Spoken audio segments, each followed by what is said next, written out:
I want to start out by congratulating Real Madrid on almost winning everything that was possible this year. Why are you laughing, Manny? Oh, that's right. It wasn't Madrid, it was Barcelona. Welcome to the recap.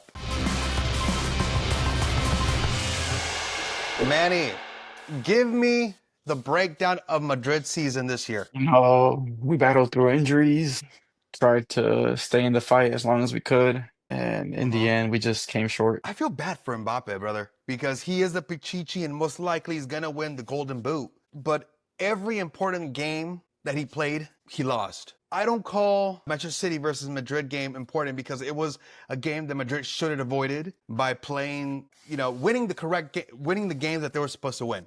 But overall, what if you have to grade Madrid season from 1 to 10? What do you give them? Given this season, about a 5 out of 10, if I'm being honest. A very 5 out of 10. mid-season, very disappointing. Coming in second place to a Barcelona that not even I thought they were going to do this great.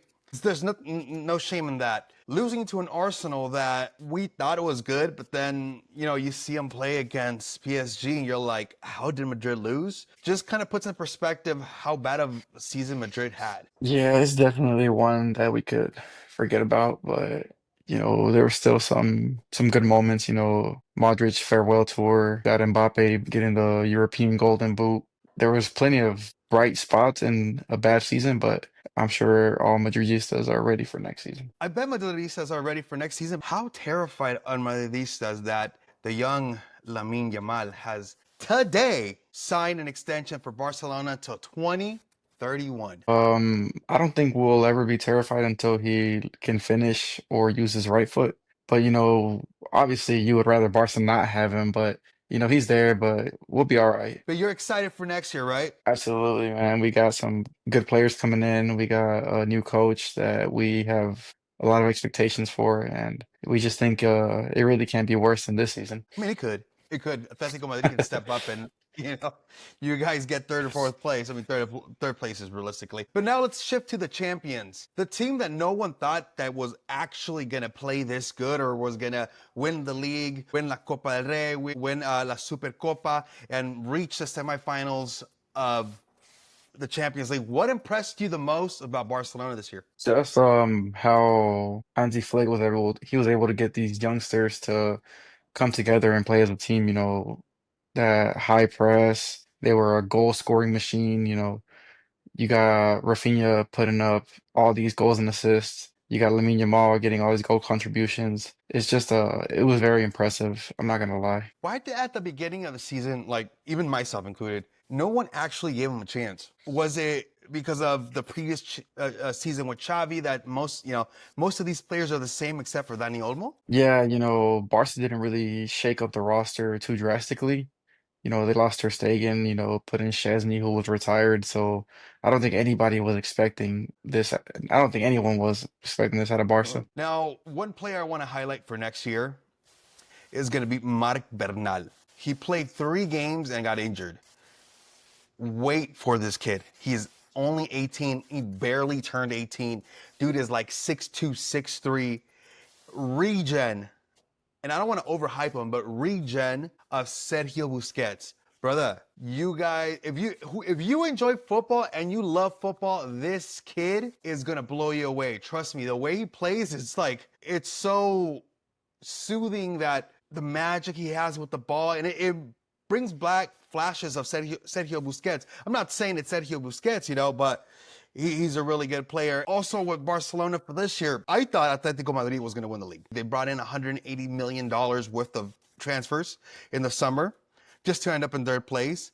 They brought a player like Julian Alvarez, who is a franchise player, who changes your franchise, but we totally forgot that there's a guy named Cholo Simeone, and he says you play my way, and that's the only way. He sounds like Frank Sinatra. Atletico Madrid was going to win the league. Second was going to be between Barca and Madrid. For Barcelona's season, I want to put it into 4 quarters. First was adjustment. Second was, are they really that good? Third was, see, it was just a moment. They're not a feasible team. And 4, it's okay, yeah, these guys are the best team in Europe. There was this month where Barcelona dropped points and Real Madrid was able to take the first place and was like nine points or nine or 10 points ahead of Barcelona in that month where Barcelona dropped a lot of points. But then they got back into shape. They got back into that consistency. It just from there, they only lost like 2 games in 2025. My question for Madrid fans, my question for any big team that's going to be playing Barcelona next year, and maybe you have an answer for this, Manny. If Barcelona becomes consistent with their defense, and it seems like they're going to have the time because they don't have the Club World Cup. If Barcelona comes consistent with their defense, what's stopping them from winning everything? I think Barca will self-implode. Honestly, I think Lamine Yamal's ego is going to get to this team eventually. He wants to be the highest paid earner in Barca. He's putting himself in Ballon d'Or conversations when really that's Rafinha's. If anybody on Barca is going to get pushed for it, it should be Rafinha. But I think eventually egos will start clashing in the locker room. It took a very bad year from Madrid for them to compete for all these awards. So if Madrid bounces back the way that I'm expecting, I think they will start getting angry, frustrated that they're not winning all these awards and all of a sudden. You think it wasn't Barca's merit of winning all these titles, it was Madrid's downfall that allowed Barcelona to win these titles? Is that what you're saying? Yeah, it took Madrid's worst season in the last decade for Barca to win by 4 points, for Barca to win Clásicos, by 1, 2 goals. And I think we know what Madrid is capable of. You're saying if Barca's defense gets better, we know what Madrid can do. They've proven it year in and year out. This was a very bad season full of injuries, but they will bounce back. I don't agree with that at all. I think Madrid, you're hoping on a Xavi Alonso. And I think Xavi Alonso for next year, he's going to have a big issue with players that Madrid have. Yes, they have a lot of superstars, but they don't have people that want to work. They don't have a talented midfield except for Jude. And that's going to be an interesting task for Xavi.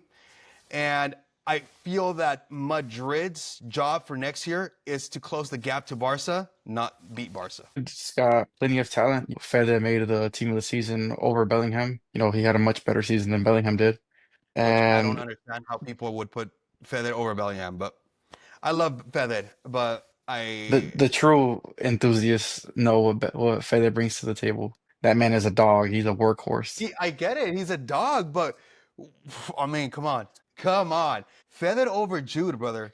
Like, trust Availability me, is the best ability. Fede would be a bench player for Barca, and I'd take that guy right away because I don't see him playing over any midfielder that Barca has right now. Just in the aspect of physically, I think he's better than all Barca players. Physically, I think he's better than all Barca players. It's just when it comes to that raw skill, man, that raw skill of controlling the game, giving you that final pass. I mean, it just shows this year, every Clásico. All right, guys, drop a comment. Fede or Frankie? Who would you start? I'm going with my boy Fede Frankie Valverde. all the way. But then again, you know what? In your perspective, Fede does play with really bad midfielders, and Fede plays with really bad midfielders. And, Frankie has Pedri has Frankie. And you also have Olmo or Fermin, who is going to be fire next year. That was a little recap of this year, man. It was an exciting season. Hopefully, for your sake, Madrid does better. And obviously, I think Barcelona is just going to keep that train going. And they're going to get better and better, especially with this new kid that's going to be playing again, Bernal. He's going to add a whole nother aspect to this game. I can't wait for him to get minutes away from Pedri and Frankie. I love it.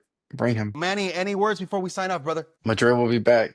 Don't sleep on us. A la Madrid. Nobody's sleeping on you, Manny. Nobody's sleeping on you. They love you in the comments, Manny. Thank you for watching this recap. Again, hopefully you enjoy it. If you do, make sure to like, share, and subscribe. Send it to anybody that has some knowledge or zero ball knowledge. See you here next video.